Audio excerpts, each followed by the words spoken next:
Good afternoon, Your Excellencies, esteemed delegates, ladies and gentlemen. Welcome to the Free Iran Gathering 2024.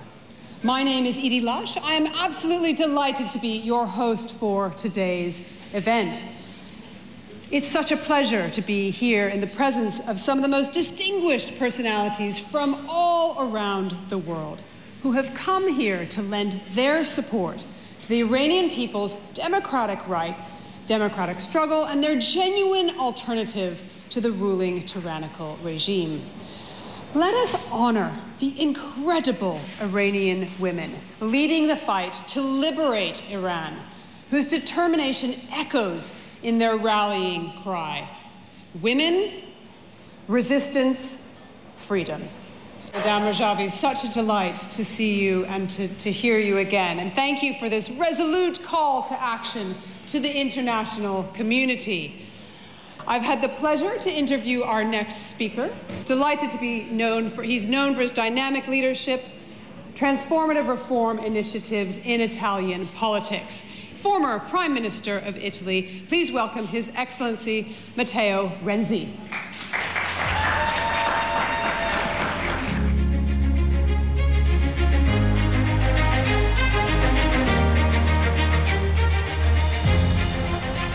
ماتئو رنسی نخست وزیر ایتالیا 2014 تا 2016. حمایت از یک ایران آزاد یک وظیفه اخلاقی برای مردم ایران، برای کشورهای خاورمیانه و شهروندان سراسر جهان است.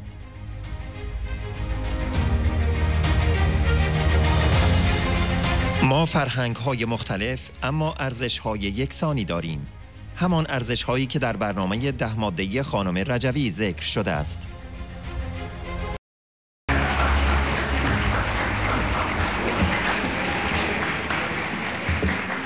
Madame Rajavi, dear colleagues and friends, ladies and gentlemen, for me it's really an honor and a privilege to be again here after 1 year of our last meeting.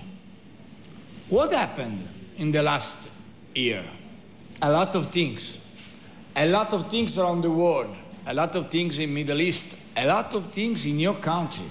But at the same time, nothing happened for the life of the people in Iran. A lot of students, a lot of women continue to die, continue to stay in jail.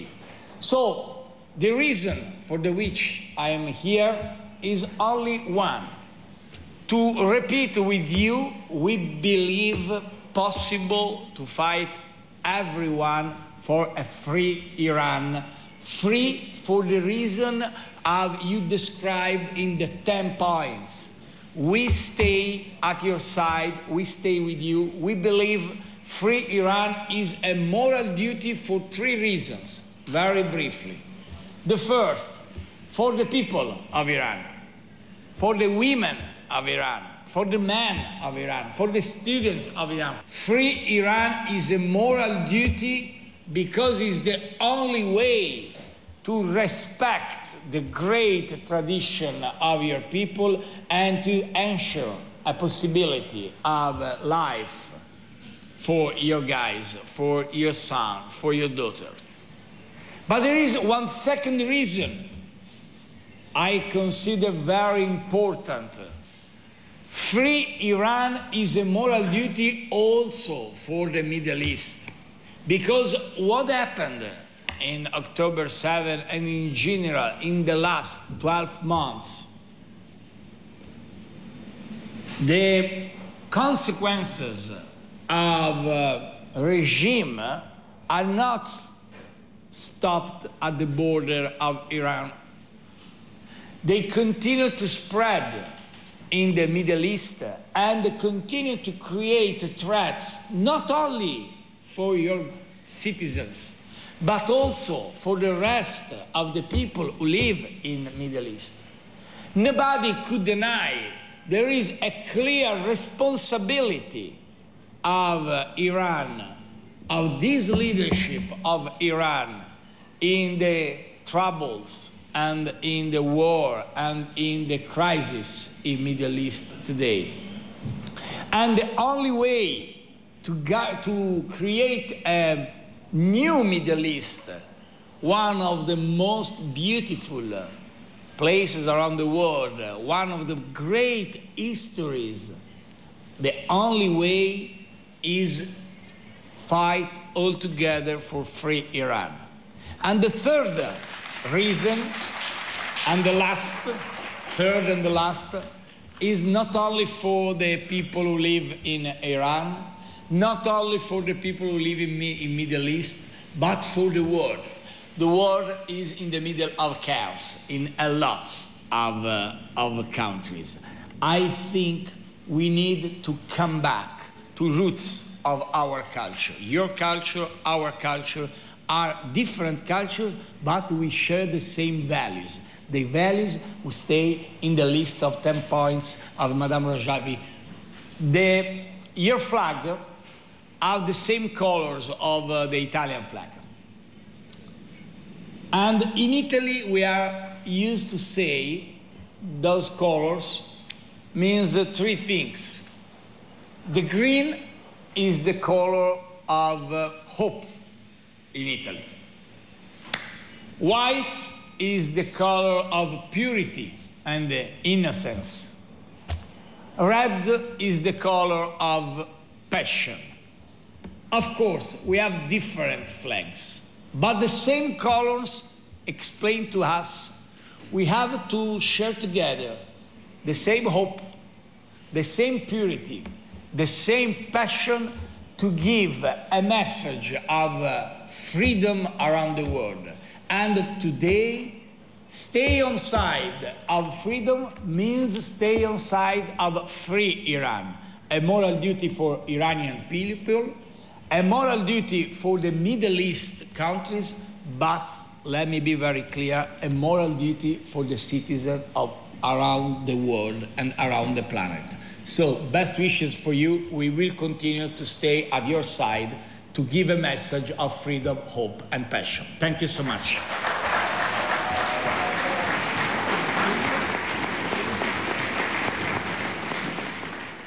Now, our next speaker knows quite a lot about democracy and the transition to democracy.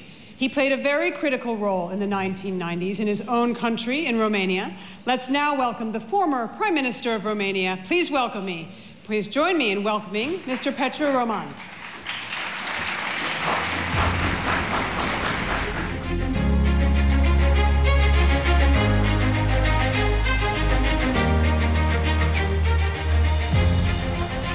پتر رومن. اعتبار رژیم ایران برای همیشه از دست رفته است. اعتبار جدیدی هست که از جانب شما و مردم ایران می آید و در این دوران پرتلاطم این برای ایران بسیار ضروری است.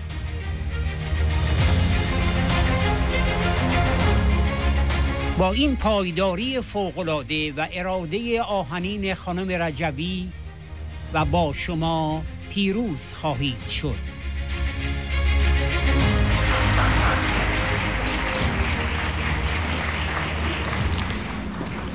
Dear Madam President Rajavi, dear friends, heroes and brave fighters for freedom in Iran, you are the heroes.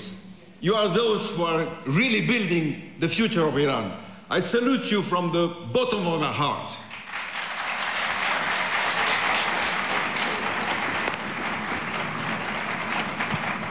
Listening to the words of Madam President Rajavi, I was thinking, when diplomacy is just a mask, devoid of moral values, then behind the mask there is cowardice, then behind the mask there are vested interests, and the result is never good, nor for the people, nor for the countries. That's the case right now in Iran. There is very much alive in my mind. You know, I've been fighting on the barricades of the Romanian Revolution in 1989. But there is a moment then, just before that, which is similar with what's going on right now, the present elections, shame elections in Iran, which we consider them meaningless. Indeed, it was in November 1999, and the dictators, we lived under a very oppressive dictatorship of the Ceausescu regime. And all over the country, he ordered a lot of events to support his re-election. Every organization, every institution, every enterprise, we have to support the re-elections. He was re-elected. Less than 1 month after that, the Romanian Revolution erupted with enormous force. In 24 hours, the regime collapsed. And very soon after that, the dictator was executed. And what was for Romania? Freedom and then prosperity. That's what I'm thinking is to be in Iran too.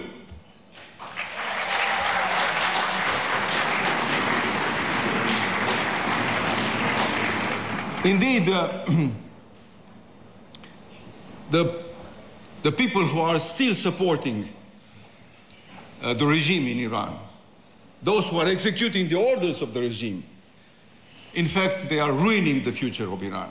You, with your fight for freedom, for human rights, your sacrifices are in fact building a brighter future of Iran.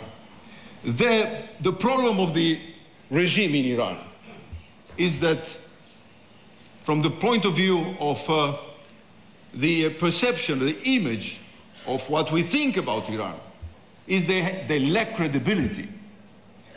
The whole machine, the propaganda machine they are using cannot at all to erase, to, let's say, put away this lack of credibility. And you know, I myself, before and today again, I'm a scientist. I'm a scientist in the field of the physics of environment, climate science. And dealing with mathematics. And thinking about this problem, the lack of credibility of the Iranian regime, I'm telling you from this point of view, mathematically speaking, this is a problem with no solution. This credibility is forever gone. A new credibility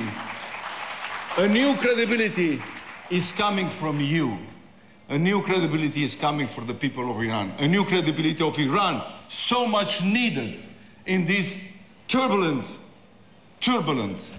moments in which we live. So much uncertainty, so much worries all over the world. Risk of every kind, climate, but also many other things, very fundamental things. And of course, risks in the way democracy is developing all over the world.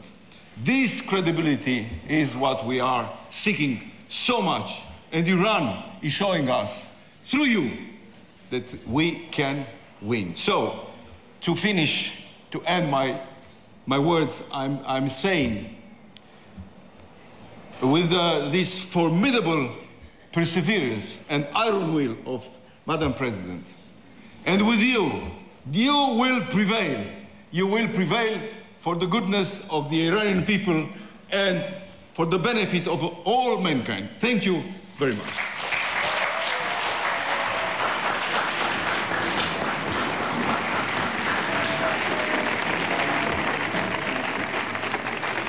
Thank you so much to Mr. Petra Roman for reminding of those turbulent and inspiring days from the Romanian Revolution, the aftermath of the events of 1989. So we head north now to supporters from Iceland. It is my pleasure to introduce the distinguished delegation from Iceland, along with their speaker. He served as both the Prime Minister and Ambassador to the United States, Mr. Geir Hjalmarsson. Please do welcome them.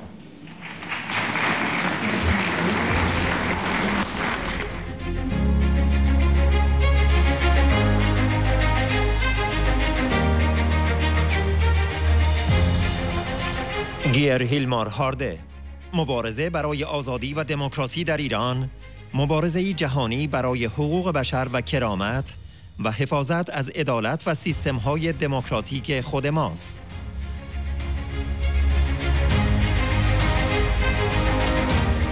زمان آن است که جهان آزاد از مشروعیت شورای ملی مقاومت و کانون‌های شورشی در برابر رژیم آخوندی در ایران حمایت کند.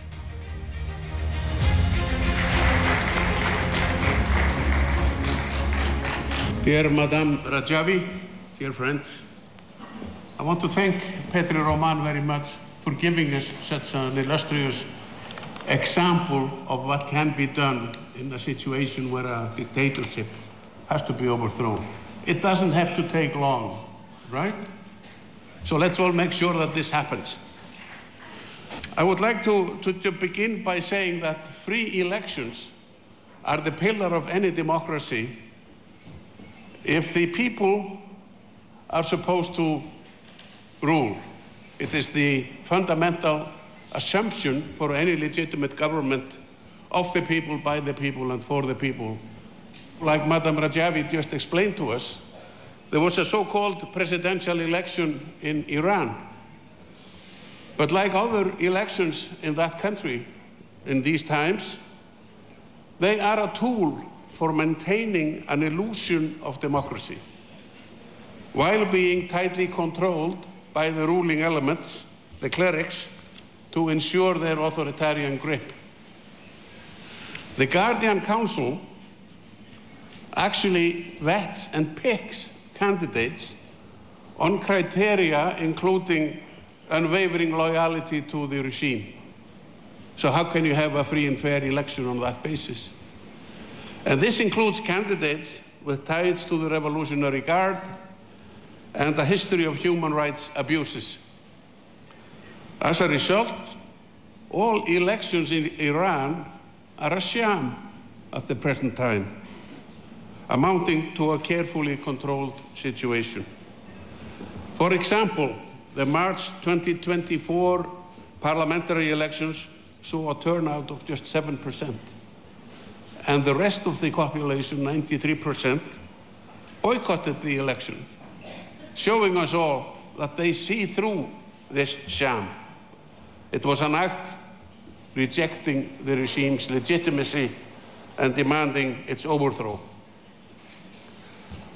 Now, the struggle for freedom and democracy in Iran is a universal fight for human rights and dignity, for the protection of our own justice and democratic systems.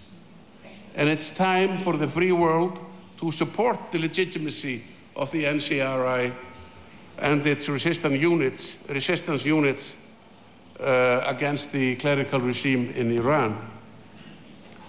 The opposition to the Iranian regime is legitimate. And the European and some American policymakers have failed to see this. And for the past 45 years, Iran has suffered from this terrible regime that we all know about, that systematically violates human rights, with no room for democratic or fundamental freedoms. So, appeasement has not worked, not in this case, not ever. In Iceland, my home country, the majority of parliament recently supported a statement containing the elements that I have described, the elements supporting human rights and freedom and democracy in Iran. And the delegation from Iceland here today is very proud of this position that was taken also by many, many other parliaments. So let's move on in the struggle. Madam Rajavi, we are with you. We wish you all the best of luck. Best of luck to the resistance fighters in Iran and outside of Iran. Thank you.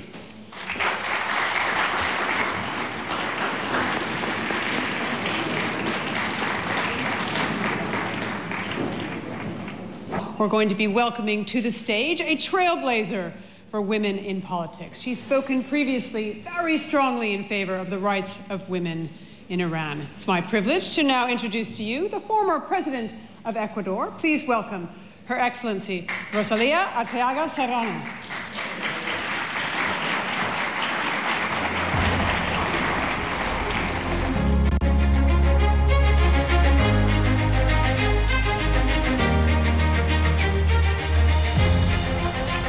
دکتر روزالیا آرتئاگا سرانو. ما زنان و مردان از نقاط مختلف جهان اینجا هستیم تا همبستگی خود را با مبارزه زنان در ایران و برنامه 10 ماده‌ای شورای ملی مقاومت به رهبری یک زن فوق‌العاده مریم رجوی ابراز کنیم که روحیه و شجاعتی فراتر از ادراک را به نمایش گذاشته است.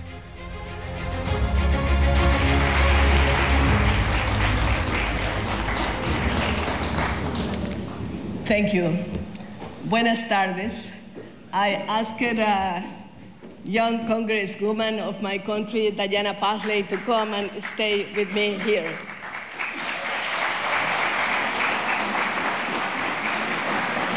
Dear Marianne Rajani, and dear distinguished guests, I will try to talk from the bottom of my heart, from one woman to another woman, from one woman to the women of Iran.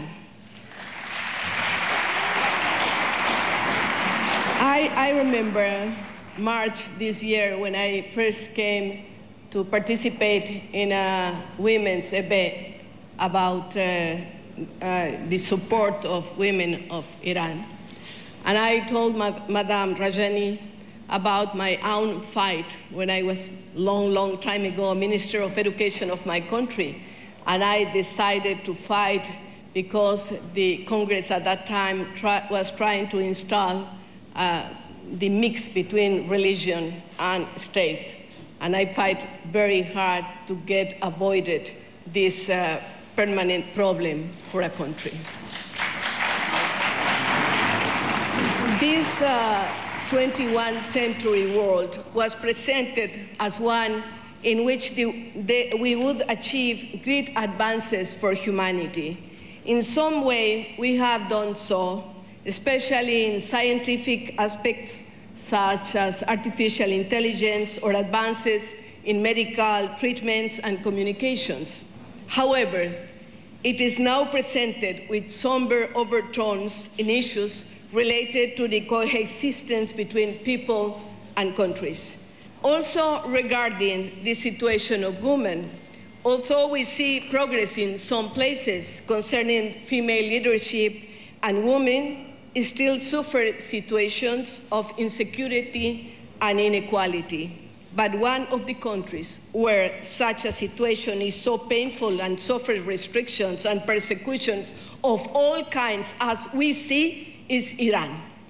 Iran is a country with a millenary culture that has given much to humanity and yet at present endures a regime that terrorizes women, limits them in terms of the most elementary rights, and takes their lives because they do not conform to the precepts not of a religion, but of what religious and political leaders who are misguided in their decisions and their thoughts want.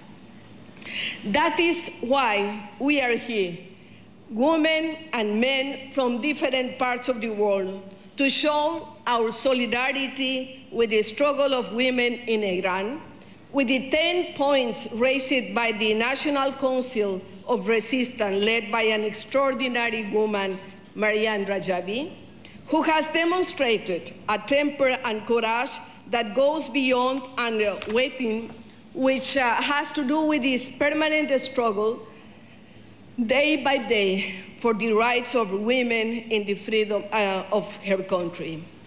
That is why women have to raise our voices, show our solidarity, and feel that what is happening in a distant part of the world, such as Iran, for us, women of Ecuador and Latin America, for example, must receive that solidarity, that support, that desire for this struggle to bear fruit, which has to do with tolerance, respect for others, respect for human rights, respect for freedoms, with an eagerness to move forward during this crisis.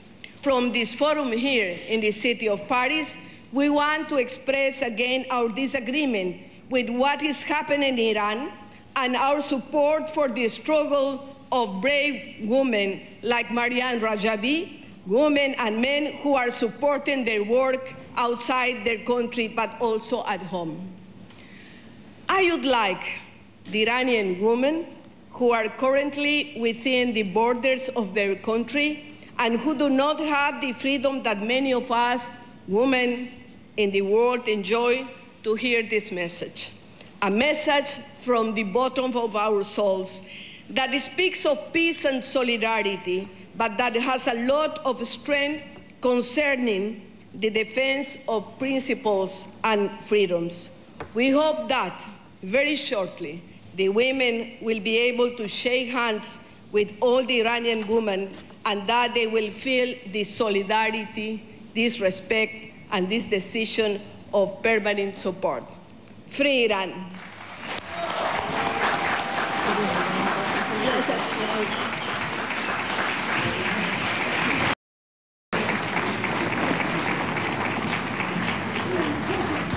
We stay now in South America and welcome a leader whose commitment to democratic governance is extremely well known. Ladies and gentlemen, we now have His Excellency, the former President of Bolivia, Jorge Fernando Tuta Quiroga Ramirez. Welcome.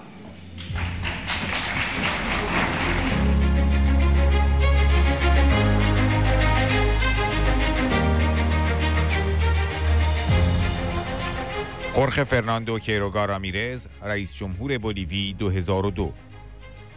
وقتی که کمتر از 10% مردم رأی می‌دهند، شما نمی‌توانید آن را چیزی جز یک انتصابات در دیکتاتوری بنامید. Thank you. Good afternoon, Madam Mariam Rajavi, people, friends of the NCRI, former leaders, parliamentarians, and to all the future leaders, parliamentarians, and presidents of a free Iran in the back, I salute you from here.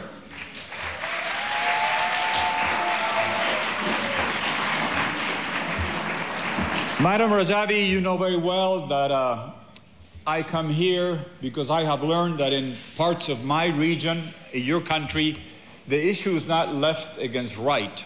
The issue is them or us. They are for tyranny. We are for liberty. They are for autocracy. We are for democracy. They are for one man rule forever. It's always a man. It's never a woman. We are for rule of law with alternation in power. They are for oppression and muscling the free press. We are for freedom, including that of the press. And they are very good at managing and articulating and leveraging amiable appeasers in the Western world. We want committed, consistent partners like many of the ones you've invited here to always be on the side of freedom and liberty for Iran, for Venezuela, and for every country in the world. And I've learned a long time ago that we are facing the octopuses of the Niners. I do not like tyrannical octopuses with tentacles that strangle democracy, particularly the Niners. We very seldom help each other on the struggle for freedom against these octopuses that we have to fight against. And I've seen it in my country. 30 years ago, July 18th, 1994, the biggest terrorism attack took place in South America. AMIA, Buenos Aires, Argentina. 84 dead, 6 Bolivians. Who was the mastermind? Bahidi. Where is he from? Iran, the minister. He paraded around my country in 2011 and nothing happened to him while he was parading there. Who comes to Venezuela, Cuba, Nicaragua last year? So the issue that I want to focus in July, the world's attention, and I realize there's too many other things happening, are Iran and Venezuela. Two countries that used to be oil powers, mired in high inflation, massive corruption, economies that have been destroyed, criminal conglomerates that create political prisoners, that murder people, that exile people, and they do extraterritorial assassination attempts. Like they tried with Vidal Quadras in Spain, they share their techniques. They learn from each other and they do the exact same thing, and they even have proxies. We see them in Latin America.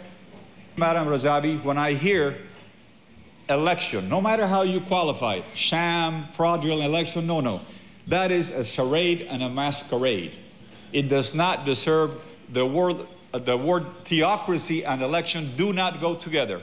When a little more than 10% of the people are voting, you cannot call that anything except a dictatorial designation, an autocratic appointment. That is what is taking place. And the press always likes to find out who's the bad guy, who's the good guy, who's the conservative, who's the reformist. Finding a reformist approved by the theocracy in Iran is like finding a Catholic nun in a drug cartel in Latin America. It does not exist. You will never find it. Freedom for Iran, freedom for Venezuela. Thank you.